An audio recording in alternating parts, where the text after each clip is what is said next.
En septiembre de 1888, Friedrich Nietzsche escribió una frase impactante: «Los sacerdotes no deben ser cuestionados, deben ser encerrados». En ese momento, no podía imaginar que, en solo 3 meses, sufriría un colapso mental que marcaría el fin de su vida intelectual. A principios de 1889, Nietzsche comenzó a escribir lo que se conoció como sus Cartas de la Locura, en las que ya se notaba que estaba perdiendo contacto con la realidad. Poco después fue internado, y su brillante carrera llegó a su fin.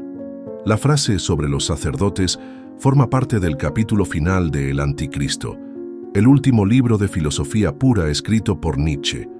Además de abogar por el encierro de los sacerdotes, este capítulo misterioso presenta otras 6 propuestas políticas, cada una más radical que la anterior. Tal vez por eso su publicación fue pospuesta y su existencia ocultada al mundo durante décadas. Esto nos lleva a una pregunta inevitable.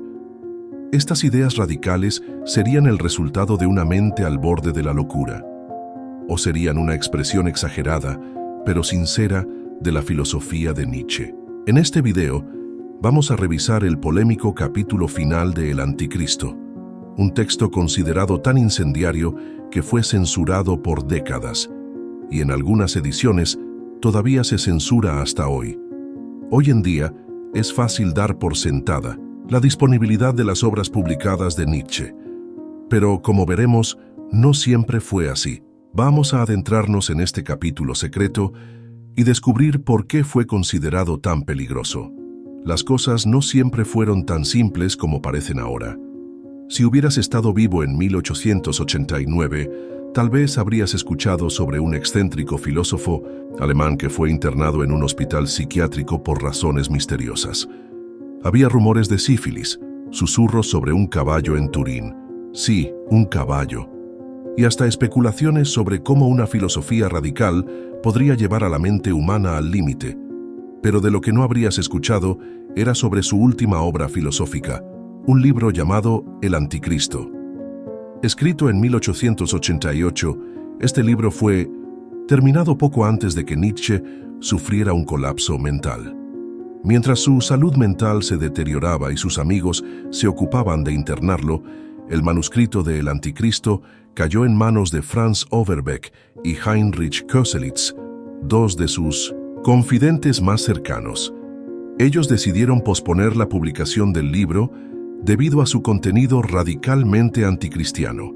La decisión se basó en la sospecha de que Nietzsche ya estaba perdiendo la lucidez al escribirlo, y por eso la obra no debería tomarse en serio. Es cierto que, en esa época, Nietzsche comenzó a escribir cartas a amigos en las que claramente demostraba estar enfermo. En una de ellas, llegó a afirmar que había creado el mundo. En otra, pedía la muerte del Papa. Sin embargo, estas cartas fueron escritas después de que terminó El Anticristo. O sea, aunque es posible que Nietzsche ya estuviera al borde de la locura al escribir el libro, las cartas que prueban su estado mental debilitado son de una fecha posterior. La cuestión de cuán lúcido estaba Nietzsche al escribir El Anticristo sigue siendo motivo de debate, pero la verdadera razón para suprimir el libro fue su contenido explosivo. Escrito en 1888, el libro solo se publicó 7 años después. Y aún así, la historia no termina ahí. La versión publicada omitió varios pasajes, o sea, fue censurada. Lo más interesante es que una sección completa del final fue cortada. Y es justo de esa parte censurada de la que vamos a hablar hoy, así que tómate un café y acompáñame a explorar el final secreto de El Anticristo. La sección en cuestión es bastante corta, apenas ocupa una página. Fue concebida como un apéndice al libro, donde Nietzsche presenta 7 proposiciones, que titula La ley contra el cristianismo. Vamos a resumir estas ideas.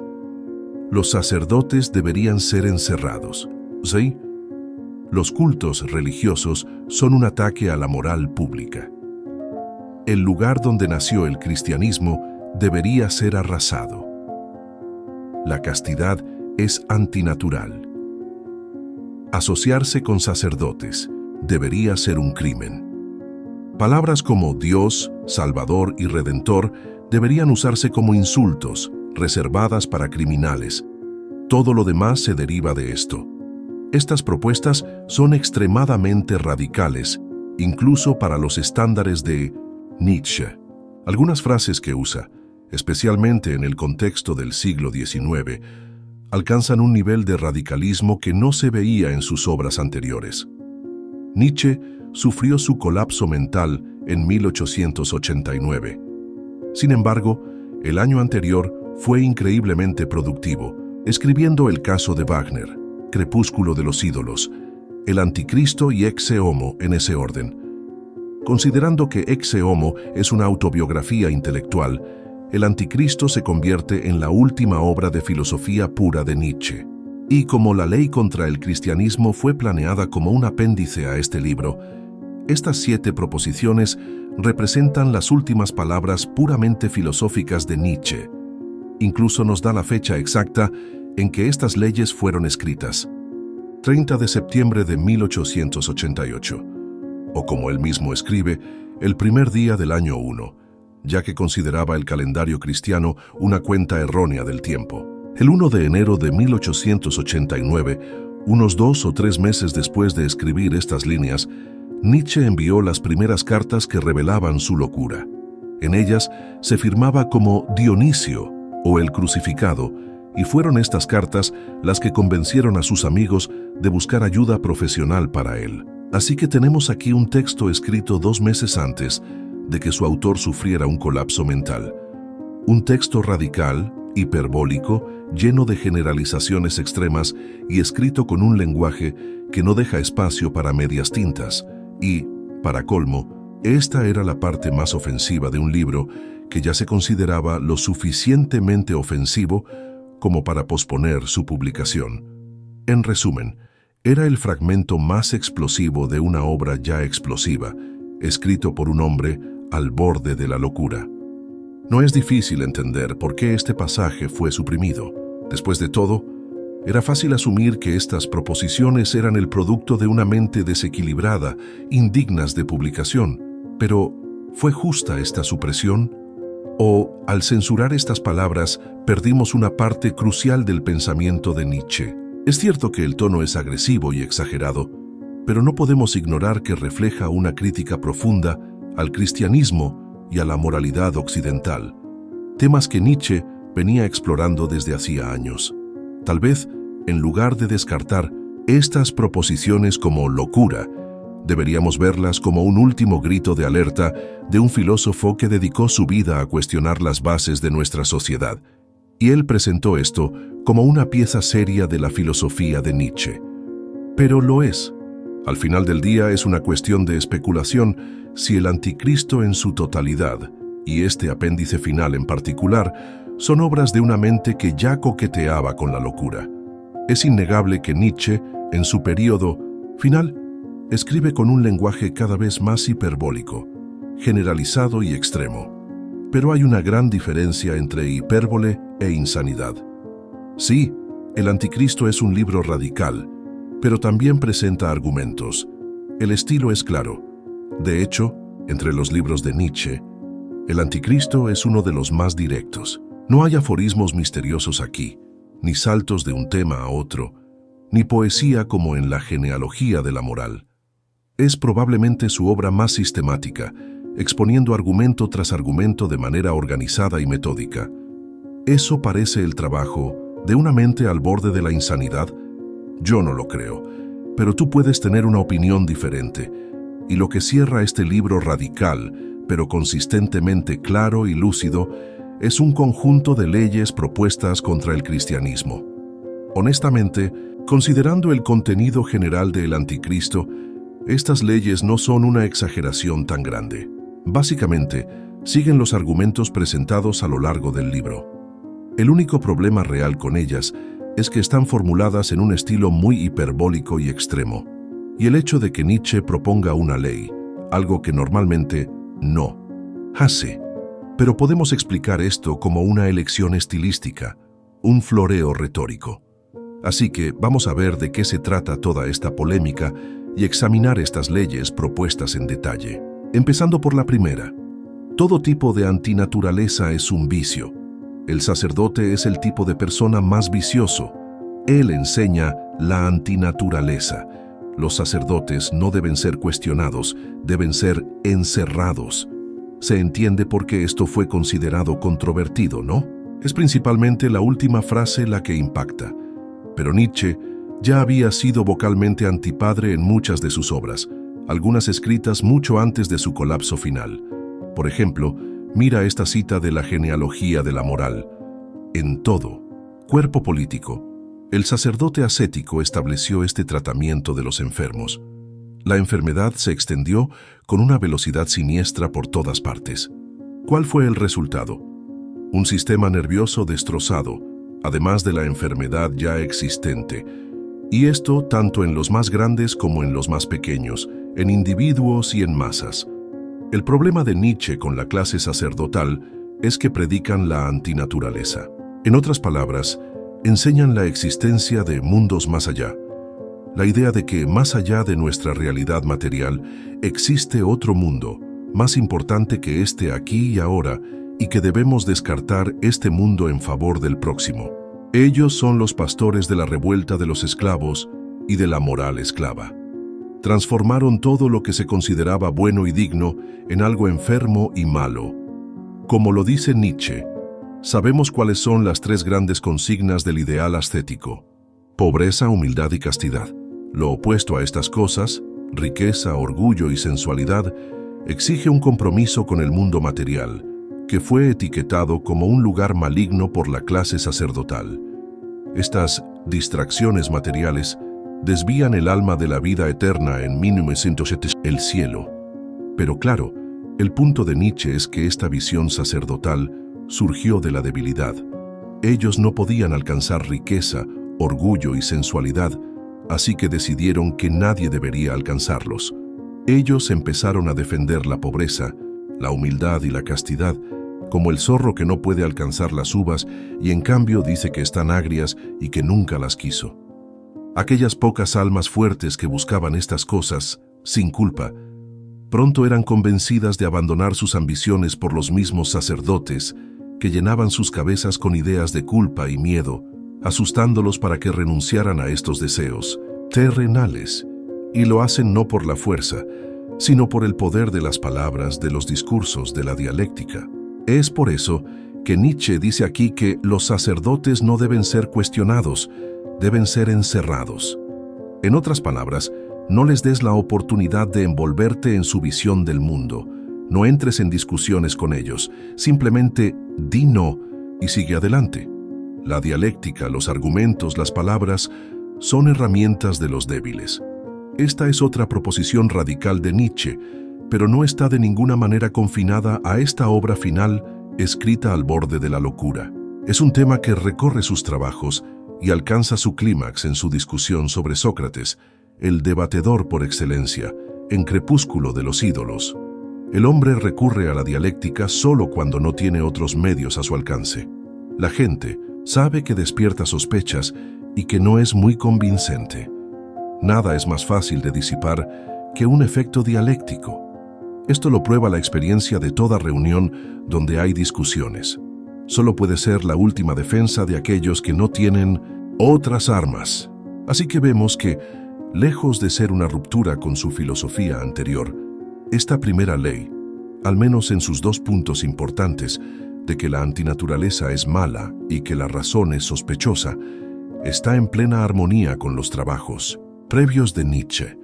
Más bien es una continuación, aunque presentada en términos hiperbólicos. La segunda ley: cualquier participación en servicios religiosos es un ataque a la moral pública. Se debe ser más duro con los protestantes que con los católicos, y más duro con los protestantes liberales que con los ortodoxos. La criminalidad de ser cristiano aumenta con su proximidad a la ciencia. El criminal de los criminales, por lo tanto, es el filósofo. Esto también suena radical, pero en realidad está bastante alineado con las visiones que Nietzsche expresó en obras anteriores. Sus comentarios sobre protestantes y católicos funcionan en dos niveles. Primero está el hilo conductor en sus obras de que el catolicismo, como apareció en la historia, Es, en muchos aspectos, afirmador de la vida y va en contra de los ideales cristianos. Pero ¿por qué Nietzsche sería más duro con los protestantes que con los católicos? La respuesta puede estar en la relación entre fe y razón. Para Nietzsche, el protestantismo, especialmente en su forma liberal, intenta reconciliar la religión con la ciencia y la razón, algo que él veía como una traición aún mayor a la vida. Al intentar racionalizar la fe, los protestantes liberales terminan diluyendo tanto la religión como la ciencia, creando una mezcla que, para Nietzsche, es aún más peligrosa. En cambio, el catolicismo, con sus rituales, jerarquías y tradiciones, al menos mantiene cierta autenticidad en su rechazo al mundo moderno. Para Nietzsche, eso es menos hipócrita, pero al final del día, ambos, católicos y protestantes, son objetivos de su crítica feroz. Y el filósofo, aquel que debería buscar la verdad por encima de todo, es el mayor criminal cuando se deja corromper por la moral cristiana. ¿Y tú qué opinas? ¿Crees que Nietzsche tenía razón en su crítica al cristianismo o se pasó de la raya? Nietzsche, de manera famosa, veía el Renacimiento, especialmente con los llamados papas del Renacimiento, como Alejandro VI, como un periodo de florecimiento anticristiano de la vida. Fue una época en la que las artes afirmadoras de la vida y el amor por la sensualidad tomaron el centro de la cultura. Alejandro VI, también conocido como Rodrigo Borgia, era nominalmente un papa cristiano, pero representaba todo lo que iba en contra de los ideales cristianos. Y su hijo, César Borgia, en particular, fue destacado por Nietzsche como el ejemplo de un verdadero hombre que afirmaba la vida. Nietzsche llega a decir, con cierta exasperación en el Anticristo, que si Borgia hubiera tenido más influencia, podría haber revitalizado la Iglesia y, irónicamente, destruido el cristianismo como lo conocemos hoy. La Europa católica, vamos a simplificar y enfocarnos en España, Francia e Italia, o sea, la región mediterránea, tenía una forma decididamente diferente de relacionarse con la religión en comparación con las regiones del norte de Europa, como Inglaterra, Alemania, Suiza y Holanda, que se volvieron protestantes y calvinistas. El protestantismo, especialmente el calvinismo, era una versión mucho más rígida del cristianismo, que no permitía el modo de vida más laissez-faire que el catolicismo históricamente permitía.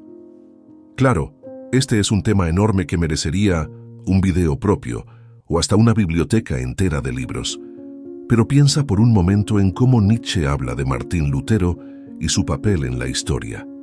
Él dice, Lutero vio solo la depravación del papado justo en el momento en que lo opuesto se estaba volviendo evidente.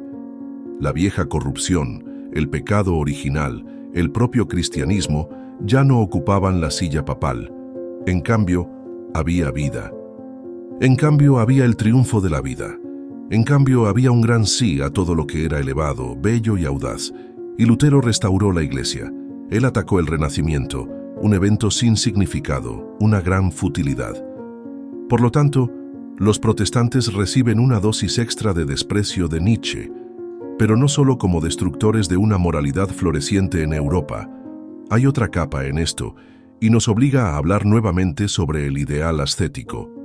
El ideal ascético es el concepto central en el corazón de la genealogía de la moral de Nietzsche. Es el ideal por el cual, por alguna razón, que él explora profundamente en el libro, los seres humanos buscan alejarse del mundo, de lo material, del aquí y ahora, hacia algo más. Primero, un mundo imaginario, como el cielo o el mundo de 1904, las formas platónicas, pero después hacia la nada, hacia el nihilismo. Para Nietzsche, el protestantismo, más que el catolicismo y el protestantismo liberal más que el ortodoxo, representa ese movimiento hacia el nihilismo, mientras que el catolicismo, en la práctica, era sorprendentemente indulgente con el perdón de los pecados. Recuerda las famosas indulgencias que podían comprarse. El protestantismo reaccionó a esa lenidad, reforzando la idea de la miseria del hombre como una criatura viviendo en el pecado. Con el protestantismo, el ideal ascético se vuelve hacia adentro. El hombre se convierte en un pecador para quien el camino de la redención se vuelve cada vez más difícil. En el calvinismo, de Juan Calvino, la redención incluso se vuelve imposible. Ya estás predestinado a ser salvo o no. Eres parte del grupo elegido por Dios desde el principio de los tiempos, o no. El efecto psicológico de esta teología es que el ideal ascético asume una forma aún más insidiosa. El hombre se vuelve infinitamente enfermo y sin valor. Así es como Nietzsche describe la psicología de los protestantes. Por todas partes la mala conciencia. Por todas partes la rumia sobre el pasado, una visión distorsionada de la acción. La mirada del monstruo de ojos verdes vuelta hacia toda acción. Por todas partes el látigo, la camisa de pelos, el cuerpo hambriento, la contrición. Por todas partes el pecador rompiéndose en la rueda horrible de una conciencia inquieta y morbidamente ansiosa.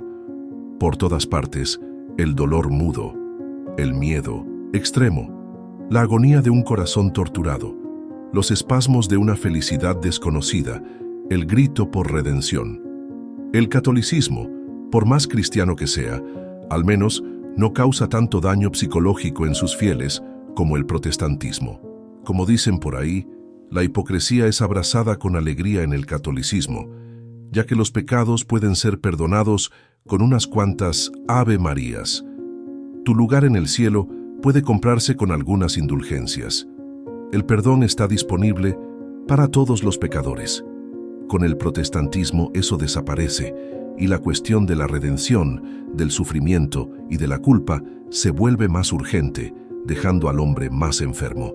Pero el ideal ascético, ese impulso nihilista en el hombre, esa crueldad que nos infligimos a nosotros mismos, no está inextricablemente ligado al cristianismo. Puede sobrevivir por sí solo. Entonces, cuando la ciencia comienza su marcha milagrosa en el siglo XVIII en adelante, el ideal ascético no es derrotado con la desaparición gradual de la religión. En cambio, se transforma, asume otra forma. Esta vez se vuelve más insidioso, más sigiloso, más escondido. Se viste con la máscara de la racionalidad y el intelecto, y usa la lógica y el silogismo como su lenguaje. Todo esto para decir que el problema no está en la religión en sí, sino en el ideal ascético, y abrazar la ciencia en lugar de la religión no significa necesariamente repudiar el ideal ascético. Ahí está la clave para entender otra frase de este párrafo. La criminalidad de ser cristiano aumenta con su proximidad a la ciencia. Esto no es solo un ataque barato al cliché del debate ciencia versus religión. Nietzsche está diciendo que, cuando abandonas la visión del mundo cristiana en favor de una visión más científica, debes tener cuidado de no llevar el ideal ascético contigo, porque puede manifestarse en la visión del mundo científica tan fácilmente como en la religiosa. Y ahí está el peligro. Nietzsche nos advierte que el ideal ascético es como un virus. Puede adaptarse y sobrevivir en nuevos huéspedes. Si antes se escondía detrás de la cruz y el altar, ahora se disfraza de objetividad científica, de racionalidad pura. ¿Cuántas veces vemos a personas que abandonan la religión, pero siguen castigándose con una ética de trabajo excesiva, una búsqueda obsesiva por la productividad o una culpa constante por no ser suficientemente racionales? El ideal ascético no desaparece, solo cambia de ropa. Y para Nietzsche eso es aún más peligroso, porque es más difícil de identificar. La ciencia en sí no es el problema. El problema es cuando se convierte en una nueva forma de negación de la vida, una nueva manera de decir no al mundo y a nosotros mismos. El científico que rechaza el cristianismo, por lo tanto, debe tener cuidado de también deshacerse de la influencia psicológica del ideal ascético. Es por eso que Nietzsche dice que la criminalidad aumenta con su proximidad a la ciencia. Deberías saber que no tiene sentido aferrarse al ideal ascético, un remanente de una mentalidad cristiana. Nietzsche básicamente está diciendo, no tienes excusa. Si aún mantienes esas creencias nihilistas, la culpa es tuya y eres un criminal. Pero, ¿cómo se manifiesta el nihilismo en la ciencia? Vamos a echar un vistazo nuevamente a la genealogía de la moral. Desde la época de Copérnico, no ha habido un progreso ininterrumpido en la autodiminución del hombre y en su voluntad de disminuirse. Su creencia en su dignidad, en su singularidad, en su lugar insustituible en el esquema de la existencia, se ha ido. Se ha convertido en un animal, literalmente, un animal sin calificaciones o mitigación, cuando en su creencia anterior era casi Dios. Exploramos esta cuestión más a fondo en nuestro video sobre la advertencia de Nietzsche a los científicos, pero el punto principal es que la ciencia, y Nietzsche destaca a Copérnico y Darwin como los grandes ejemplos, parece tener un placer peculiar en disminuir al hombre, constantemente recordándole sus humildes orígenes, descendiente de monos, y su lugar insignificante en el cosmos. Desde Copérnico, el hombre parece haber caído en una pendiente, rodando cada vez más rápido lejos del centro, hacia la nada, hacia la sensación emocionante de su propia insignificancia. Nietzsche está diciendo que estas victorias científicas, de Copérnico, Darwin y más tarde Hubble, por ejemplo, deberían ser victorias contra el ideal ascético, no concesiones a él. La ciencia puede ser una búsqueda nihilista si su objetivo final es demostrar cuán insignificante y sin valor es la humanidad, lo que ciertamente puede ser su efecto. Incluso podrías decir que la ciencia encuentra su orgullo peculiar, su forma amarga de ataraxia, en preservar el desprecio del hombre por sí mismo. Cuando Nietzsche dice que los servicios religiosos son un ataque a la moral pública, no quiere decir que solo los cristianos tienen servicios religiosos. Los científicos también los tienen. ¿Y cuál es el valor de la ciencia?, pregunta Nietzsche, si todo lo que hace es afirmar la misma negación de la vida de la que el cristianismo es culpable. Entonces, no nos hemos librado del cristianismo, solo hemos permitido que se transformara en otra cosa. Esto nos lleva a la frase final, tal vez la más misteriosa de todo este apéndice. Ciertamente ha confundido a comentaristas en el pasado. El criminal de los criminales, por lo tanto, es el filósofo. A primera vista, esta frase parece fuera de lugar. Nietzsche acaba de asociar la criminalidad al cristianismo. Y ahora el propio filósofo anticristiano está diciendo que el filósofo es el criminal de los criminales. ¿Está siendo provocativo solo por provocar? Creo que hay una explicación, más generosa. Tradicionalmente esta frase ha sido leída como un superlativo hebreo, una forma estilística que aparece frecuentemente en la Biblia y toma la forma de X de los X's. Por ejemplo, Rey de Reyes o Vanidad de Vanidades. Esto ocurre porque el hebreo no tiene una construcción gramatical para denotar superlativos, como el inglés o el alemán. No hay equivalentes directos para más listo o el más listo. Entonces la Biblia hebrea usa Rey de Reyes y Vanidad de Vanidades. De la misma manera, Nietzsche usa la frase criminal de los criminales aquí, aparentemente denotando algo como el mayor o el mejor criminal. Tiene sentido, ya que estamos leyendo el Anticristo, y una nota irónica en relación con la Biblia es de esperar. Sin embargo, creo que una lectura diferente tiene más sentido. Claro, Nietzsche sabía lo que estaba haciendo al emplear el superlativo hebreo, pero creo que se estaba divirtiendo un poco y en realidad queriendo decir algo completamente diferente. Es decir, ser un criminal entre criminales significa que eres el bueno de la película. Criminal de los criminales no debe leerse como el mejor criminal, sino como el enemigo de mis enemigos es mi amigo. El filósofo es un criminal contra criminales, en el sentido de que se opone a los criminales y así se convierte en un criminal entre ellos.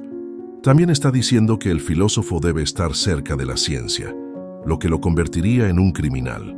Esto no tiene mucho sentido en español, pero la palabra alemana para criminal, Verbrecher, está etimológicamente relacionada con romper, brechen. El criminal es alguien que rompe, que destruye, y claro, el científico también hace eso. Basta pensar en cómo Copérnico y Darwin destruyeron visiones del mundo anteriores. Y hablando de romper cosas, vamos a la tercera ley. El lugar donde el cristianismo empolló sus huevos venenosos debe ser arrasado. Siendo el lugar más depravado de la tierra, debe ser el horror de toda la posteridad. Serpientes venenosas, deben ser criadas sobre él. ¿Sabes? Estoy empezando a pensar que Nietzsche realmente no le caía bien el cristianismo. Pero, hablando en serio, esta es bastante autoexplicativa. Hipérbole en pleno vigor. Y probablemente una de las partes que hicieron que los amigos de Nietzsche cuestionaran su cordura mientras escribía este apéndice. La cuarta ley dice: el predicador de la castidad es una incitación pública a la antinaturaleza. El desprecio por la sexualidad, volviéndola impura con el concepto de inmundicia, son los verdaderos pecados contra el Espíritu Santo de la vida. El ataque de Nietzsche a la castidad como virtud es otro tema común en sus escritos. Con una filosofía centrada en la afirmación de la vida, tiene sentido que critique la demonización del acto mismo que crea la vida. La castidad es una de las instancias más obvias e inmediatas del ideal ascético. Ese ideal contra el cual Nietzsche libra guerra, no solo como aparece en el cristianismo, sino, tal vez más importante, como aparece en Schopenhauer. Schopenhauer escribió en su obra principal: la castidad voluntaria y completa es el primer paso en el ascetismo, la negación de la voluntad de vida. Para Schopenhauer, la castidad es el primer paso porque la vida es sufrimiento. El mundo es sufrimiento, y traer nueva vida a este mundo sufrido es, por lo tanto, una de las cosas más malvadas que puedes hacer. El hecho de que las principales religiones, como el cristianismo y el budismo, también defendieran visiones similares sobre la castidad era, para Schopenhauer, una señal de que había encontrado una verdad filosófica. Pero Nietzsche rechaza esta visión de manera vehemente. Para él, la castidad no es una virtud, sino una negación de la vida, una forma de alejarse del mundo y de sus placeres, y al hacerlo, se convierte en uno de los pilares del ideal ascético, aquel que Nietzsche tanto combate.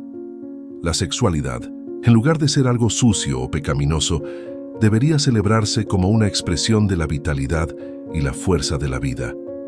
¿Y tú, qué opinas? ¿Crees que Nietzsche tenía razón al criticar la castidad como una negación de la vida? ¿O hay valor en moderar nuestros instintos y deseos? En la visión de Schopenhauer, él había expresado en un lenguaje filosófico claro y racional un precepto ético que hasta entonces solo había sido formulado en lenguaje religioso y místico. Él creía que tanto el cristianismo como él mismo estaban apuntando a algo real y verdadero. La única diferencia era el lenguaje usado para transmitir el mensaje. Para Nietzsche, sin embargo, el acuerdo entre el filósofo y los sacerdotes no es una razón para asumir que ambos están apuntando a la verdad. En cambio, es una razón para creer que ambos están enfermos con la misma enfermedad: la decadencia, la negación de la vida, el nihilismo. La filosofía de Schopenhauer y la teología cristiana apuntan a lo mismo, sin duda, pero no a la verdad. Según Nietzsche, apuntan al ideal ascético. El viejo enemigo, una vez más, levanta la cabeza. Este impulso de alejarse de lo material, de predicar la castidad, es solo una manifestación del ideal ascético en acción. Es un síntoma de una enfermedad. Por lo tanto, el predicador de la castidad predica contra la naturaleza, predica contra la vida. Una vez más, Nietzsche está invirtiendo el cristianismo. No es el sexo lo que es un pecado, sino la castidad. Y va contra el Espíritu Santo de la vida. Nietzsche está deliberadamente subvirtiendo la nomenclatura cristiana aquí. Ahora, esto no significa que Nietzsche esté a favor de un hedonismo sin sentido o de una promiscuidad desenfrenada, aunque dependiendo de la interpretación, alguien podría argumentar eso. En Más allá del bien y del mal, por ejemplo, él elogia al cristianismo por haber tomado el impulso sexual humano y sublimarlo en algo más grande que la mera búsqueda del placer animal. El cristianismo, mezclado con la moralidad pagana precristiana de Europa, creó un cóctel con dos ingredientes: el amor platónico cristiano y el hedonismo pagano, que se combinaron para crear el amor romántico y sensual. Nietzsche cree en el principio psicológico de que, si te abstienes de algo, esto aumenta tu apetito por aquello y también refina y purifica tu sentido del gusto. Todos reconocemos que, si ayunas por un largo tiempo, El hambre resultante hará que la comida sepa mucho mejor. Sócrates ya decía que el hambre es el mejor condimento. Pero Nietzsche va más allá. En el ámbito de la moral, los períodos de ayuno pueden preparar no solo a un individuo, sino a una cultura, incluso a una época, para el banquete que viene después. En Crepúsculo de los ídolos, él explica esta visión con más detalle. Las grandes épocas y los grandes hombres no aparecen de la nada, sino que son descargas de una energía acumulada y almacenada durante mucho tiempo, liberada en una explosión violenta de grandeza. Los grandes hombres, como las grandes épocas, son materiales explosivos en los que una cantidad estúpida de poder ha sido acumulada.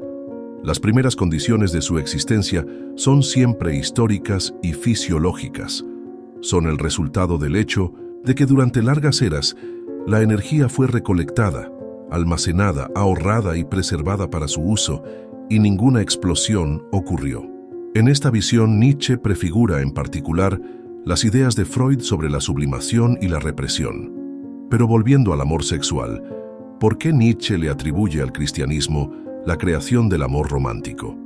Bueno, porque el incentivo cristiano a la castidad, mezclado con la visión pagana de una sexualidad más o menos desenfrenada, sirvió como una barrera metafórica que recolectó energía sexual. Sin otro lugar a donde ir, esta energía se volvió hacia adentro y se sublimó.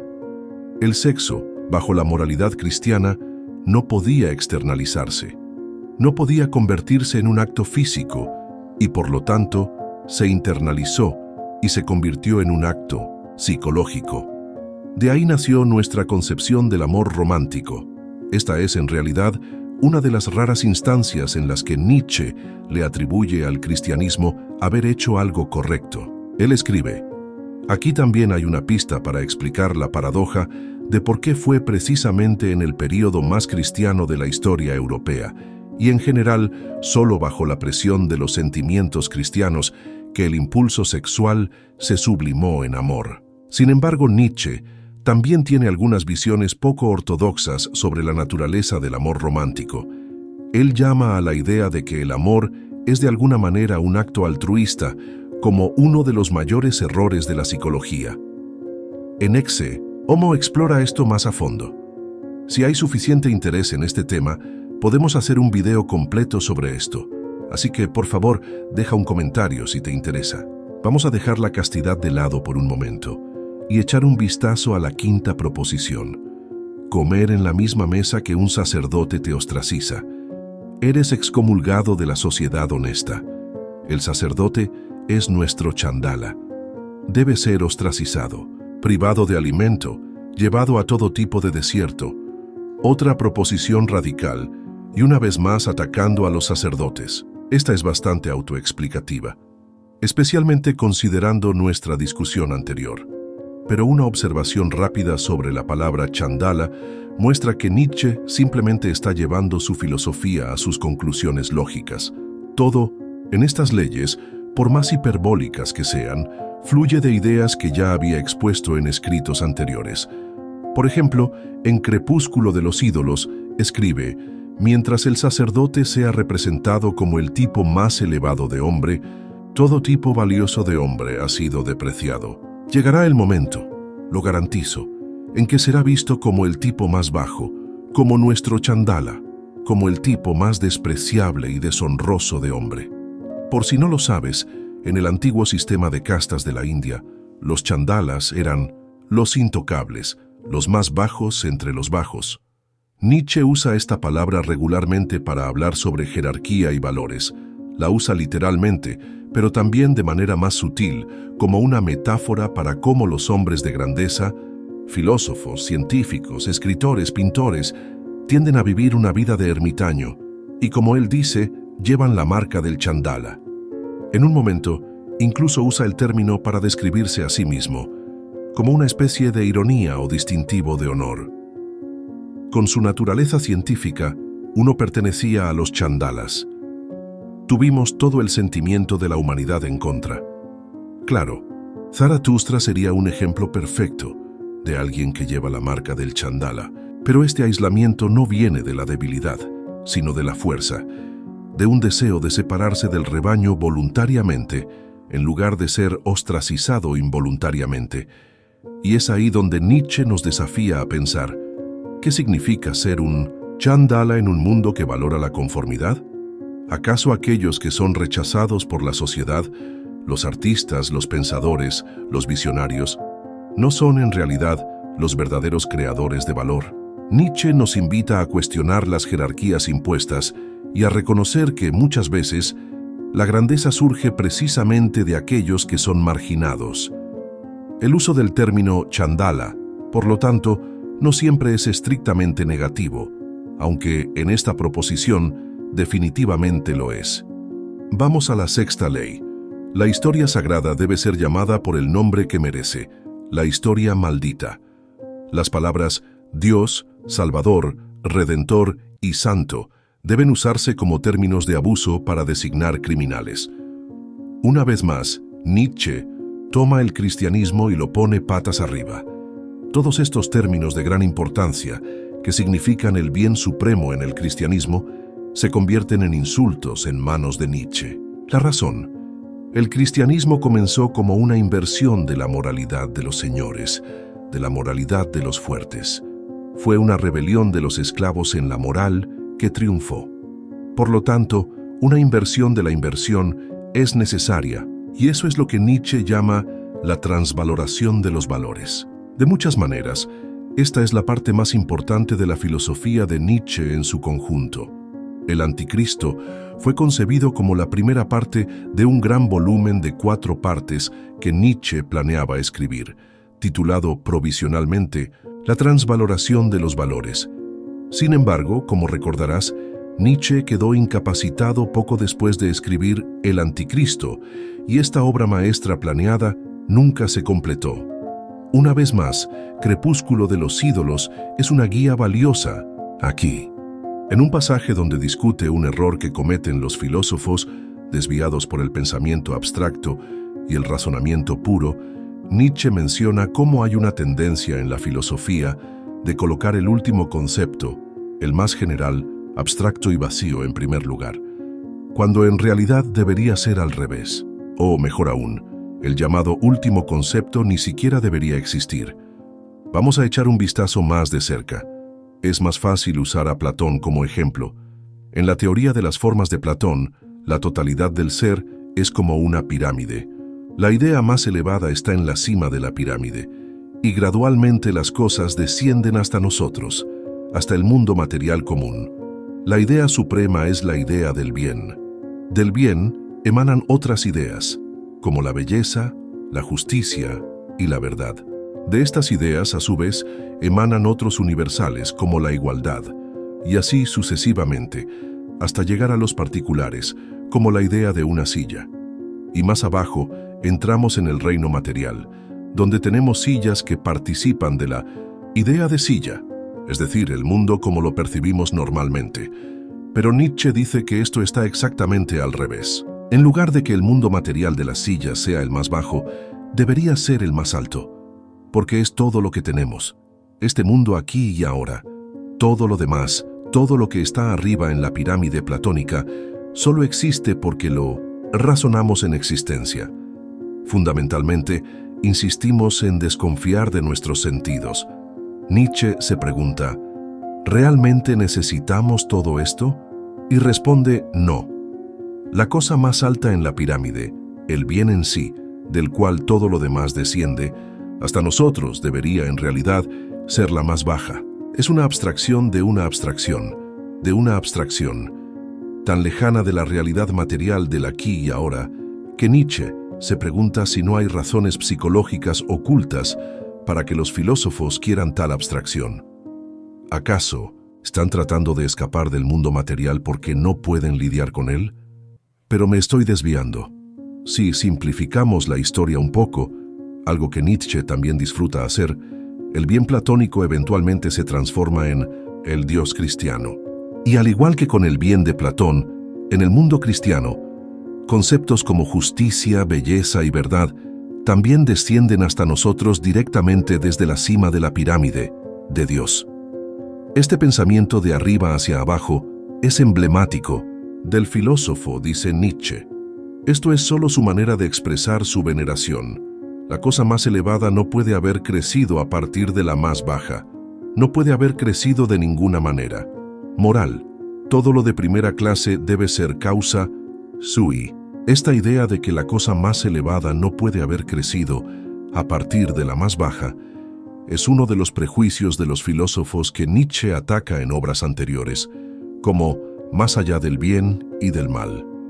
Los filósofos y las personas en 1900 general gustan de llegar al fondo de las cosas y rastrear un concepto hasta su causa primera. Si aún no hemos llegado al fondo, si hay otra causa por descubrir, nuestro trabajo no está terminado. Por lo tanto, solo podemos considerar nuestro trabajo completo si no hay una capa más profunda para acabar, ninguna otra causa por encontrar. Este deseo de cavar cada vez más profundo es un prejuicio filosófico, y tal vez nadie lo haya ejemplificado mejor que René Descartes. Él descartó todo lo que podía ser dudado hasta finalmente llegar al fondo del pozo. Pienso, luego existo. El punto es que Descartes no estaba satisfecho hasta encontrar la causa final, o mejor dicho, la causa primera de las cosas. No, estaba satisfecho en su búsqueda del conocimiento, hasta encontrar algo que fuera la causa de sí mismo. Un causa sui es esta mentalidad cartesiana que considera sospechoso todo lo que no es causa sui, lo que Nietzsche identifica como el prejuicio. En el filósofo, haber sido derivado de algo más es casi una objeción. Esto pone en duda el valor de una cosa. Todos los valores superiores son de primera clase. Todos los conceptos más elevados, el ser, el absoluto, la bondad, la verdad, la perfección, no pueden haber evolucionado. Por lo tanto, deben ser causa sui. Así, el filósofo crea abstracciones. Ser absoluto, bondad, verdad, perfección, todo con mayúscula. Pero hay un problema. Estas cosas, el ser, el absoluto, la bondad, la verdad, no pueden ser opuestas entre sí. No pueden ser desiguales. Por lo tanto, deben compartir otro punto de partida. Otro punto de abstracción debe dar origen a ellas. Y así, el filósofo llega a Dios, de quien todas estas cosas emanan, la causa última, la cosa suprema. De esta manera, alcanzan su concepto estupendo, Dios. La última cosa, la más atenuada y vacía, es postulada como la primera cosa, como la causa absoluta.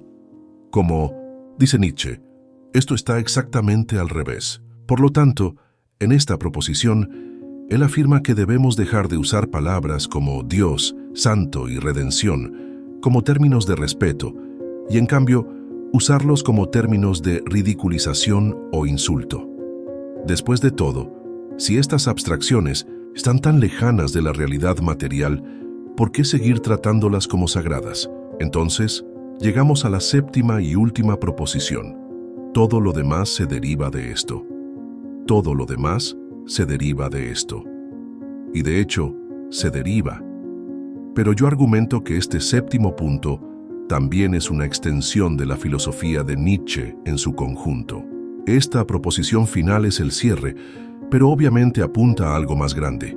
Es como si Nietzsche estuviera diciendo, si entendiste todo lo que vino antes, el resto es consecuencia. ¿Y qué significa el resto?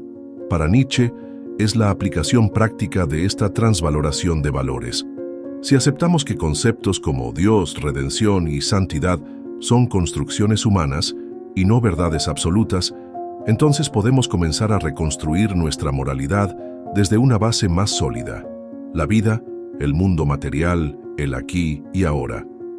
En lugar de buscar la salvación en un mundo más allá, Nietzsche nos invita a encontrar significado y valor en la propia existencia. Nietzsche probablemente eligió incluir esta séptima proposición para completar el número 7, una clara provocación a la santidad de este número en el cristianismo.